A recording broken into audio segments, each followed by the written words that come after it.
Dan waktu sampai pukul 13 Ustaz. Mohon 10 menit sebelum berakhir dapat diberikan waktu, barangkali ada yang mau bertanya. Tafadhol. Assalamualaikum warahmatullahi wabarakatuh. Assalamualaikum warahmatullahi wabarakatuh. Alhamdulillahi rabbil alamin. Wal 'aqibatu lil muttaqin wa la 'udwana illa 'alal zalimin. Asyhadu an la ilaha illallah wahdahu la syarika lah. Wa asyhadu anna Muhammadan 'abduhu wa rasuluh. Allahumma shalli wa sallim أفضل الصلاة وأتم التسليم على سيدنا وحبيبنا وشفيعنا ومولانا محمد وعلى آله وأصحابه أجمعين. سبحانك لا علم لنا إلا ما علمتنا إنك أنت العليم الحكيم. رب اشرح لي صدري ويسر لي أمري واحلل عقدة من لساني يفقهوا قولي. أما بعد. Hadirin hadirat Bapak Ibu Masjid Al-Burj Bakri Tower yang dirahmati Allah, kita bersyukur kepada Allah bahwa Allah mengkaruniakan kita taufik untuk dapat melaksanakan ibadah salat zuhur secara berjamaah, dan kemudian kita melanjutkan kajian yang mudah-mudahan kehadiran kita di tempat ini yang berada di majelis ilmu, majelis yang penuh dengan rahmat Allah, kita yang berada di dalamnya mendapatkan bahagian rahmat Allah yang banyak turun di tempat ini. Dan mudah-mudahan apa yang kita kaji Allah jadikan sebagai ilmu yang bermanfaat. Amin ya rabbal alamin. Hadirin hadirat Bapak Ibu yang dirahmati Allah, tema yang dipilih untuk dibahas dan dibicarakan pada siang hari ini adalah kunci diterimanya amal. Tidak ada lain tujuan kita beribadah itu adalah kita mengharap apa yang telah kita kerjakan semuanya diterima oleh Allah Subhanahu wa taala. Dan setiap penerimaan mesti ada kuncinya. Kunci diterimanya amal setidaknya ada dua. Yang pertama, amalan itu akan diterima oleh Allah apabila mutaba'atus syar'i, mengikuti syariat. Apabila seseorang mengaku beribadah namun ibadah itu tidak disyariatkan, maka pasti amal itu tidak akan diterima oleh Allah Subhanahu wa taala. Maka syarat pertama ini mutlak harus dipenuhi. Apapun yang kita kerjakan mesti mengikuti syariat. Namun ada yang harus difahami oleh kita semua. Ada yang namanya syariat, ada yang namanya fiqih. Syariat tidak akan pernah berbeda, tapi kalau fikih pasti akan ada perbedaan. Dan juga ada di kalangan sahabat-sahabat dan saudara-saudara kita yang mereka tidak bisa memisahkan dan membedakan antara syariat dan dengan fikih. Sehingga ketika berbeda mereka intoleran, artinya tidak menerima segala bentuk perbedaan karena dianggap yang mereka lakukan itulah syariat. Maka ini yang juga harus difahami oleh kita semua. Syariat tidak mungkin berbeda, tapi kalau fikih pasti berbeda. Sebagai contoh, Nabi kita Muhammad SAW pernah memberikan instruksi kepada para sahabat. Kata Nabi, waktu itu sedang terjadi penyerbuan kepada orang-orang Khaybar, Yahudi Khaybar. Nabi menitahkan, la yusalliyanna ahadun al-asra illa fi bani Quraizah jangan ada di antara kalian satupun yang sholat asar melainkan kalau sudah sampai di kampung Bani Quraizoh. Itu arahannya. Maka kemudian para sahabat ini pun bertolak ataupun berangkat menuju ke Khaybar. Untuk apa? Untuk mengusir mereka karena mereka telah melakukan tindakan yang menyalahi perjanjian. Berangkat mereka, di tengah jalan masuk waktu asar, dan waktu asar semakin mendekati maghrib. Lalu di kalangan sahabat-sahabat ini ternyata sikapnya berbeda-beda. Satu kelompok mereka berpegang teguh dengan apa yang Nabi sabdakan, jangan ada di antara kalian yang sholat asar kecuali kalau sudah sampai di Bani Quraizoh. Sedangkan yang kelompok yang satu lagi, mereka sholat asar. Lalu sahabat-sahabat yang tidak sholat asar ini menegur, kenapa kalian sholat? Kan Nabi sudah larang, kecuali kalau sudah sampai di Bani Quraizoh, kenapa kalian sholat? Mereka berargumen, kata mereka, Nabi bilang begitu supaya kita cepat-cepat jalannya, biar sampai di Bani Quraizoh masih sempat sholat asar. Tapi kalau di tengah jalan kita belum sholat asar, ya kita harus sholat asar. Nah, ada dua sikap berbeda. Hadisnya sama atau tidak? Hadisnya satu, tapi pemahamannya berbeda. Lalu kemudian setelah mereka kembali ke Madinah, mereka lapor kepada Rasulullah. Ya Rasulullah, kami di tengah jalan berbeda-beda dalam mensikapi perintah engkau.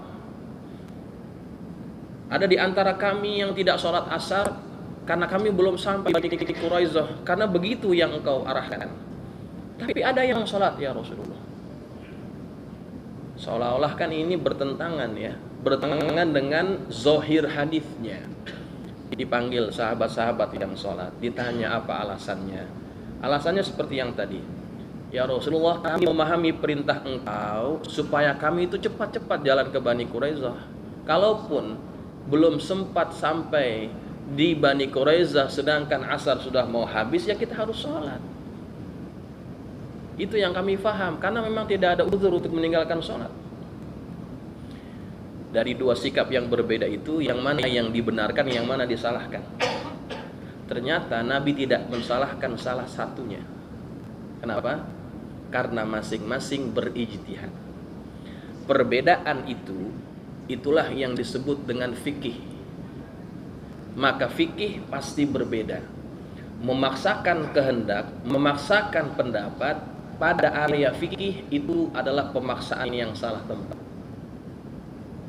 Jadi jamaah, inilah yang harus kita juga pahami bersama, bahwa syariat tidak mungkin beda, fikih itu pasti berbeda. Contoh lain, Allah menyebut dalam Quran anggota yang wajib dibasuh ketika wudhu itu cuma 4.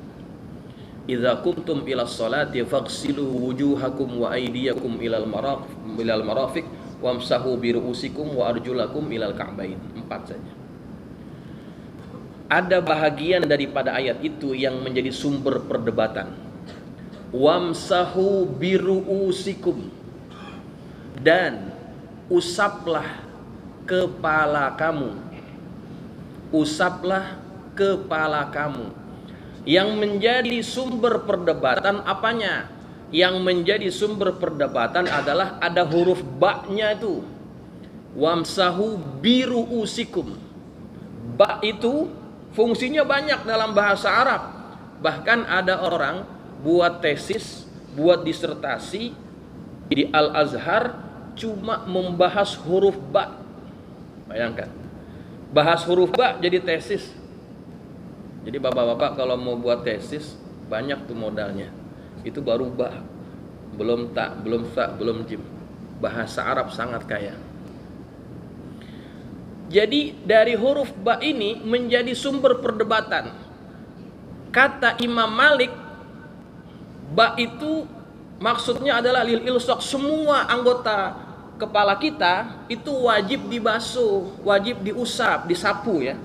Semuanya wajib disapu. Itu kata Imam Malik. Namun kata Imam Syafi'i, ba itu bukan untuk semuanya, tapi litab'id, sebahagian saja.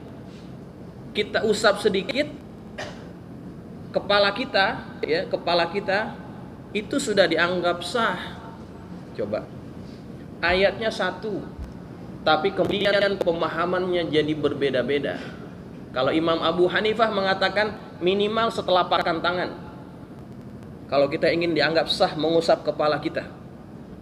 Coba lihat, berbeda-beda para ulama mensikapi satu nas. Inilah yang disebut dengan fikih. Jadi saya ulang, kalau masalah fikih berbeda, kita harus berbesar hati, jangan kita suka memaksakan pendapat. Karena kita semuanya dianggap berijtihad, dan ijtihad nggak ada yang salah. Termasuk contoh lain, ada orang yang kunut, ada yang orang tidak kunut. Yang tidak kunut menganggap orang yang kunut, jangan dianggap mereka salah. Kalau mereka menganggap orang yang kunut salah, berarti mereka belum bisa membedakan antara fikih dengan syariat. Jelas jamaah? Jadi jamaah, syarat amal itu diterima adalah mutaba'atus syar'i, mengikuti syariat. Kalau misalkan ada yang ngomong kalau pergi haji nggak usah ke Mekah, cukup ke India. Kalau ngomongnya begitu nggak usah diikutin. Itu pasti sesat. Zakat wajib 10% contohnya. Padahal syariatnya ngomong berapa? 1,5%. Tapi dia bilang zakat wajib 10%. Ini syariat dari mana? Salah itu. Maka jamaah, ini yang pertama. Syarat amal itu diterima harus mengikuti syariat. Yang kedua, yang tidak kalah pentingnya, amalan kalau ingin diterima oleh Allah haruslah dengan keikhlasan. Ini kata Allah dalam surah Al-Bayyinah, "Wa ma umiru illa liya'budullaha mukhlishina lahud-din hunafa." Ya. Tidaklah kalian diperintahkan untuk beribadah. Mereka diperintahkan untuk beribadah, melainkan untuk beribadah dengan ikhlas. Apa arti ikhlas? Ikhlas artinya murni, tulus, tidak ada embel-embel yang lain yang diharapkan dari ibadah itu, melainkan hanya mencari ridha Allah Subhanahu wa taala. Ini yang kedua. Keikhlasan dalam beramal itu menjadi kunci diterimanya amal kita. Ada satu riwayat, yang riwayat ini disebutkan oleh Al-Imam Muslim dari sahabat Nabi yang bernama Abu Hurairah. Hadis ini sahih. Ketika Abu Hurairah datang ke negeri Irak, orang-orang mengerumuni beliau. Karena beliau adalah sahabat Nabi yang agung, yang juga banyak meriwayatkan hadis. Kemudian mendekat seorang yang bernama Na'atil bin Qais. Dia seorang yang berasal daripada Palestina, negeri Syam. Dia bercerita, dia bertanya kepada Abu Hurairah, "Ya Syekh, hadithna hadithan sami'tahu min Rasulillah." Wahai Tuan Syekh, ceritakan kepada kami satu hadis yang engkau dengar dari Rasulullah. Jadi ketika dia minta disebutkan satu hadis, dipilih satu hadis yang menurut Imam Abu Hurairah itu adalah hadis yang paling dahsyat yang pernah beliau dengar dari Rasulullah SAW. Apa yang beliau riwayatkan dari Rasulullah? Kata beliau, Rasulullah SAW bersabda, "Inna awwalan nasi yuqda alaihi yawmal qiyamati thalathah." Sungguhnya golongan manusia yang akan pertama kali diazab oleh Allah di dalam neraka jahanam adalah 3 golongan. Siapa mereka? Yang pertama adalah rajulun ustushhida. Ternyata yang pertama kali diazab oleh Allah di dalam neraka jahanam bukan penyembah berhala, bukan pelaku kesyirikan, tetapi yang akan diazab oleh Allah Subhanahu wa taala pertama kali di dalam neraka jahanam adalah seorang laki-laki yang mati dan matinya mati syahid. Ya Allah. Mati syahid kan itu kematian yang diidam-idamkan oleh semua muslim. Karena itu kematian yang sangat hebat. Mati memperjuangkan agama. Rajulun ustushhida. Kenapa dia yang jadi pertama kali diazab? Ternyata ada masalah. Ketika orang ini yang mati syahid ini dihadapkan di hadapan Allah, Allah tanya kepada dia. Dan Allah sebutkan segala nikmat yang Allah pernah karuniakan kepada dia. Fa'arrafahu ni'amahu fa'arafaha. Allah sebut segala nikmat yang Allah pernah berikan kepada dia dan dia pun mengakuinya. Lalu kemudian Allah tanya, apa yang kamu lakukan dengan nikmat itu semuanya? Kata dia, qataltu fika hatta stushhidtu. Aku berjuang di jalanmu ya Allah sampai aku mati syahid hanya karenamu. Nah, itu kata ini orang. Dia berjuang, dia gunakan nikmat-nikmat yang Allah berikan kepada dia sampai mati syahid. Dia ngaku karena Allah. Padahal Allah mengetahui apa yang disembunyikan oleh hati kita. Ya'lamu kha'inatal a'yuni wa ma tukhfis sudur. Allah itu mengetahui khianatnya mata dan apa yang disembunyikan di dalam hati. Itu tingkat pengetahuan Allah. Allah itu tahu khianatnya mata dan apa yang disembunyikan dalam hati kita. Bapak-bapak tahu tidak maksudnya khianatnya mata itu apa? Khianatnya mata itu, kalau saya berikan contoh, misalkan ada seorang wanita, ada seorang perempuan lewat di depan kita. Perempuan ini cantik. Dan biasanya orang laki-laki itu tertarik ketika ada perempuan cantik lewat. Betul atau tidak? Jadi kalau tertarik berarti masih normal. Kalau sudah tidak tertarik harus dicek. Ketika ada perempuan cantik lewat, kemudian perempuan ini berhenti di hadapan kita. Ada di antara kita barangkali yang kalau lihat perempuan cantik ingin terus-terusan lihat. Kita lihatin. Tapi kebetulan kita pakai peci, Pak. Kita malu kalau kita liatin dia. Tapi kalau pas dia nggak lihat kita, kita liatin. Giliran dia lihat kita pura-pura nunduk. Ada nggak yang seperti itu? Kalau lagi orangnya meleng, kita liatin. Giliran orangnya lihat kita pura-pura nunduk. Ada yang gitu. Nah, yang kita lihat itu tahu nggak sedang kita perhatikan? Nggak tahu, karena kita pura-pura nunduk. Itulah yang disebut khianatnya mata. Orang yang kita lihatin nggak tahu, Allah tahu.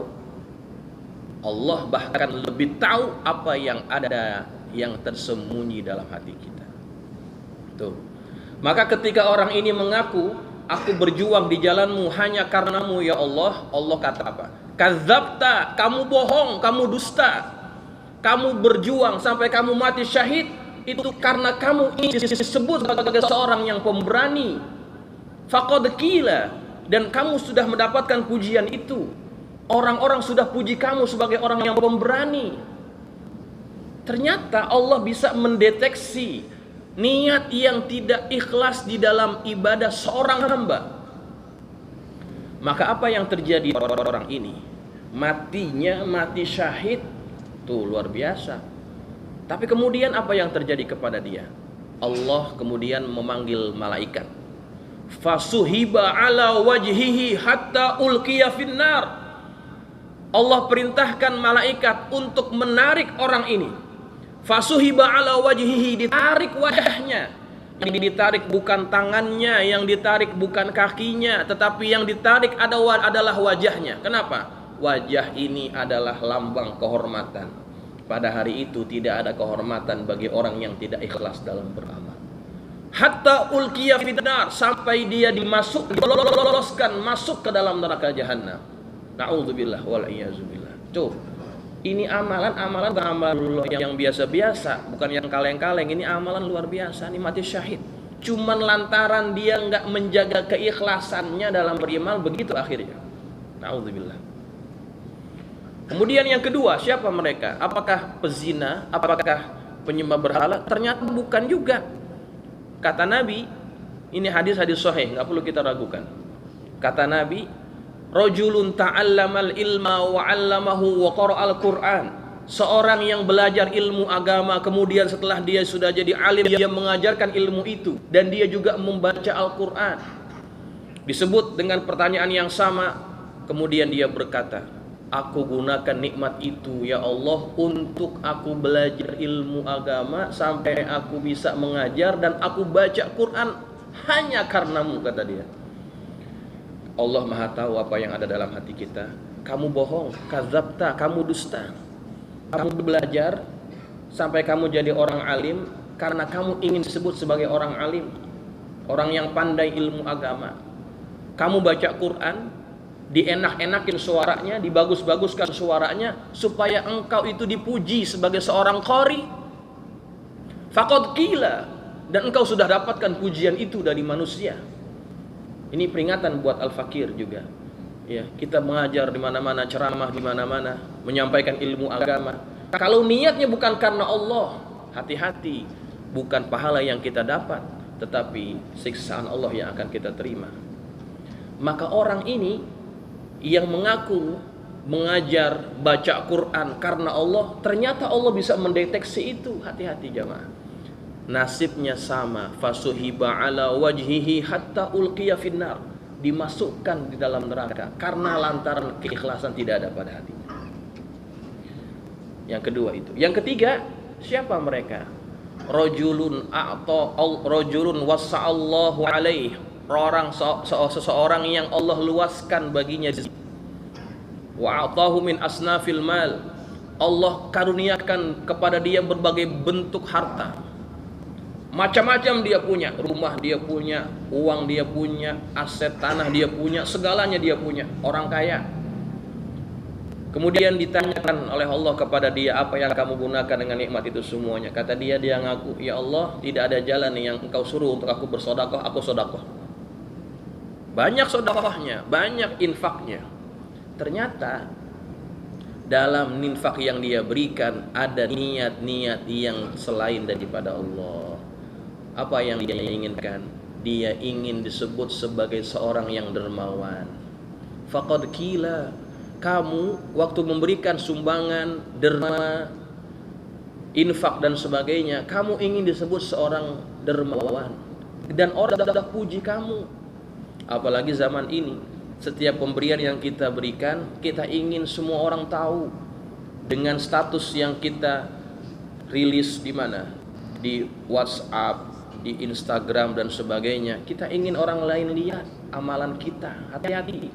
Amalan itu adalah amalan yang seharusnya tidak ada lain niatnya melainkan hanya mencari ridha Allah. Jangan gagalkan niat itu, jangan gagalkan pahala amalan itu dengan sebab niat yang tidak ikhlas. Na'udzubillah wal iyazubillah. Jamaah, nasib tiga orang ini sama.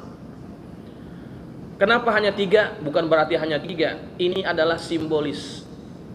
Semua ibadah yang menyangkut pengorbanan jiwa raga, yang menyangkut pengorbanan ilmu dan amal, ataupun yang menyangkut dengan harta, kalau tidak dilandasi dengan keikhlasan, siap-siap kita kecewa. Karena Allah tidak akan pernah menerima amalan yang tidak dilandasi dengan keikhlasan kepada Allah Subhanahu wa taala. Maka hati-hati, kita ibadah ini jangan karena siapa-siapa, karena Allah. Syekh Ibnu Ruslan dalam kitabnya disebutkan oleh beliau, fa'alimun bi'ilmihi lam ya'malan mu'adzabun min qabli 'abidil wathan. Setiap orang yang berilmu kemudian dia beramal, kemudian fa'alimun bi'ilmihi lam ya'malan, setiap orang yang berilmu tetapi dia tidak beramal dengan ilmunya, maksudnya dia tahu amalan itu harus dia nggak beramal dengan itu, mu'adzabun min qabli abidil wathan, maka dia akan diazab pertama kali sebelum para penyembah berhala diazab oleh Allah. Sama dengan hadis tadi. Maka hadirin, apapun yang kita kerjakan, pastikan itu semuanya dilandasi dengan keikhlasan. Jangan ngarepin apapun dari makhluk. Pujiankah itu, sanjungankah itu, apresiasikah itu, jangan kita ngarepin apa-apa dari makhluk. Dan orang yang ikhlas itu punya tanda. Apa tandanya? Orang yang ikhlas tidak akan pernah kecewa dengan sikap makhluknya Allah. Kalau kita masih dipengaruhi oleh respon makhluk, sikap makhluk kepada kita, kita berarti belum ikhlas karena Allah. Saya berikan satu cerita kisah.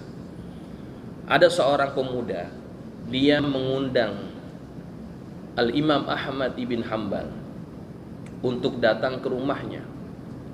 Dijemput, diundang. Wahai Imam, saya mengundang Anda datang ke rumah.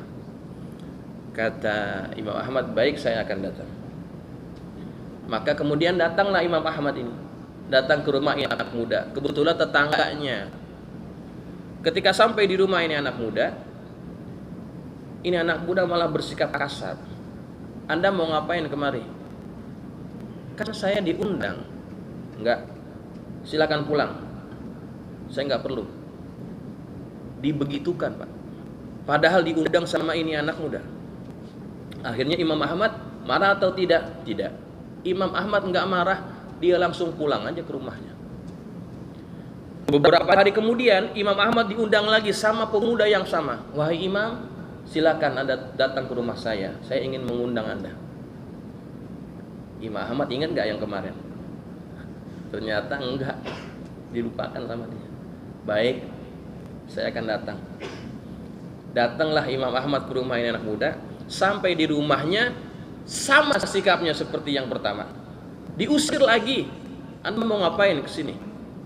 Pulang. Kan saya diundang sama kamu. Enggak. Anda. Coba, Pak. Kalau kita jadi Imam Ahmad, kira-kira yang enak kita apain ini orang? Dia yang ngundang udah sampai diusir. Kan kurang ajar itu namanya. Tapi Imam Ahmad enggak marah. Dia pulang lagi. Sampai 3 kali seperti itu. Sehingga ini anak muda yang jadi kebingungan. Ini kok Imam Ahmad gak ada marah-marahnya? Wahai Imam, kenapa Anda tidak marah dengan saya? Padahal saya sudah mengecewakan Anda. Apa kata Imam Ahmad? Lihat jawabannya. Wahai anak muda, kamu itu tetangga saya. Kamu itu tetangga saya. Rasulullah memerintahkan kepada saya, kepada kita semuanya, agar menghormati tetangga. Hadisnya apa? Man kana yu'minu billahi wal yaumil akhiri falyukrim jarahu. Barang siapa yang beriman dengan Allah dan hari akhir, maka hendaknya dia menghormati tetangganya. Yang nyuruh saya menghormati tetangga itu Rasulullah. Kamu tetangga saya, kamu ngundang saya punya kewajiban untuk menghormati kamu karena kamu ngundang. Adapun kamu tidak menghormati saya, itu bukan urusan saya. Saya datang bukan karena kamu, tapi saya datang karena menjalankan perintah Rasulullah. Coba. Inilah orang kalau sudah alim, faqih seperti itu. Apa yang dia lakukan, maka harus dilandasi dengan keikhlasan. Dan orang yang ikhlas jarang kecewanya sama makhluk. Karena kita nggak ngarepin apa-apa dari makhluk. Kita berbuat baik kepada orang karena Allah yang suruh. Kita buat baik kepada manusia karena Nabi yang suruh. Kalau orang itu nggak berbuat baik sama kita jangan kecewa. Karena yang suruh kita buat baik Allah.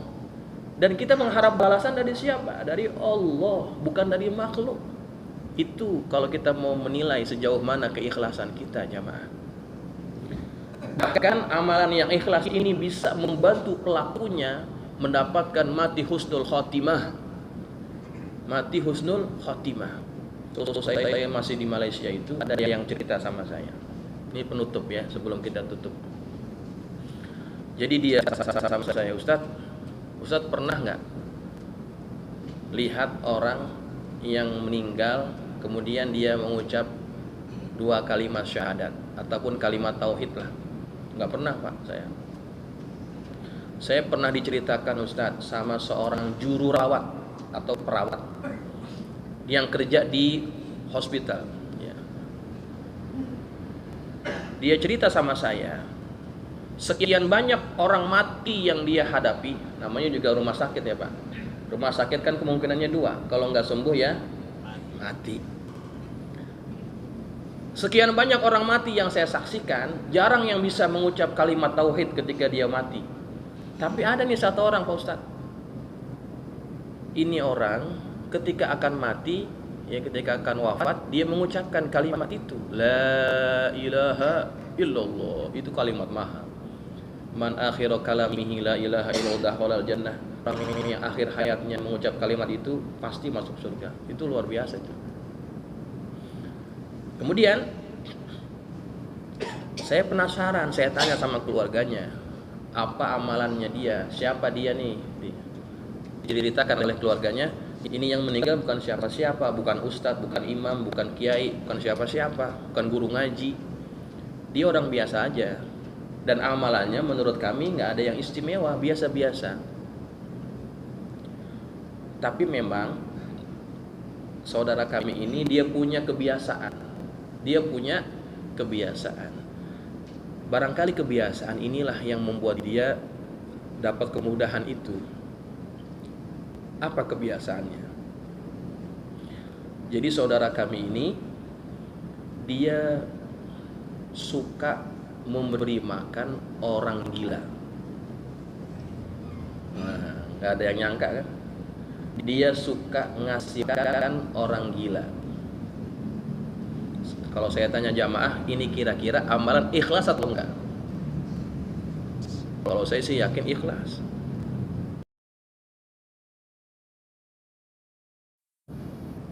Betul ya? Apakah kita berharap apa yang kita berikan kepada si gada ini lain waktu dia akan membalas kebaikan kita? Kan enggak, ya kan? Kalau dia enggak balas kebaikan kita, kita juga enggak kecewa. Kenapa? Kita tahu dia orang gila. Kalau kita kasih pemberian kepada dia, ini orang gila, enggak ngucap terima kasih, kita sakit hati enggak? Enggak. Kenapa? Kita tahu dia orang gila. Hatta mungkin kalau kita kasih, dia enggak ngucap terima kasih, bahkan senyum aja enggak. Mukanya asap. Diambil. Kecewa nggak kita? Nggak akan kecewa. Kenapa? Karena kita tahu dia orang gila. Coba kita ngasih orang waras, kita kasih, dia nggak ngucap terima kasih. Besok-besok kita ngomong, udah besok nggak usah ngasih lagi. Kenapa? Nggak ada terima kasihnya. Coba. Atau kita kasih nggak ada senyumnya. Apaan saya kasih? Jangan terima kasih, senyum aja enggak. Coba. Kita terpengaruh dengan sikap dia, orang yang kita kasih kebaikan tadi. Tapi kalau ngasih orang gila, kita nggak peduli, Pak. Mau dia nggak senyum, mau dia cemberut, kita nggak peduli. Kenapa? Dia orang gila. Jadi mendingan ngasih orang gila atau ngasih orang waras? Ngasih orang waras kita anggap gila gitu jadinya. Ya. Jadi jamaah, kadang-kadang kita seperti itu. Kita suka kecewa sama makhluk, padahal apa motivasi kita buat baik ke orang? Kalau memang karena Allah, kita nggak akan pernah mudah kecewa sama orang. Betul kan? Karena kalau kita mengerjakan itu karena perintah Allah, karena perintah Rasulullah, nggak akan kita kecewa. Nah, kita pelajari itu. Kita latih diri kita agar jangan sampai kita ini punya sikap jadi nggak ikhlas dalam apapun. Ya, kebaikan-kebaikan kita biar karena Allah, bukan karena makhluk. Begitu saya kira. Ya, mudah-mudahan bermanfaat. Kalau ada yang ingin didiskusikan, ditanyakan, silakan. Fadhol. Kalau ada ya. Silakan para jemaah, barangkali ada yang mau bertanya. Kalau tidak, langsung dengan doa. Baik. Kalau tidak ada yang bertanya, mudah-mudahan paham semua. Semoga Allah karuniakan kita amalan yang diterima. Segala apa yang kita kerjakan semua menepati syariat dan dilandasi dengan keikhlasan. Kalaupun kita belum ikhlas dalam beramal, Allah bimbing kita dengan ma'unah dan dengan taufiknya agar kita menjadi orang yang ikhlas dalam beramal. Al-Fatihah. Bismillahirrahmanirrahim. Alhamdulillahirabbil alamin, arrahmanirrahim, maliki yaumiddin. Iyyaka na'budu wa iyyaka nasta'in. Ihdinas siratal mustaqim. Siratal ladzina an'amta 'alaihim ghairil maghdubi 'alaihim waladdallin. Amin. Bismillahirrahmanirrahim. Alhamdulillahirabbil alamin. Allahumma shalli ala sayidina Muhammadin wa ala ali sayidina Muhammad. Allahumma anfa'na bima 'allamtana wa 'allimna ma yanfa'una. Allahumma zidna wa la tanqusna wa akrimna wa la tuhinna wa atina wa la tahrimna wa athirna wa tasir alaina wa ardina warda 'anna. Allahumma inna nas'aluka bihaqqi Fatimata wa abiha wa ba'liha wa baniha iftah alaina wa ala auladina wa talamidina futuhal 'arifin. Faqihna wa iyyahum fid din warzuqna kamalal ikhlas wal yaqin. Allahumma arzuqna fahman nabiyyin wa hifzal mursalin wa ilhamal malaikatil muqarrabin bi rahmatika ya arhamar rahimin. Allahumma ij'alna minal ladzina yastami'una al-qawla fayattabi'una ahsanah. Sallallahu ala sayyidina Muhammadin wa ala alihi wa sahbihi wa sallam. Alhamdulillahirabbil alamin. Subhanakallahumma bihamdika asyhadu an la ilaha illa anta astaghfiruka wa atubu ilaik. Maaf. Assalamualaikum warahmatullahi wabarakatuh.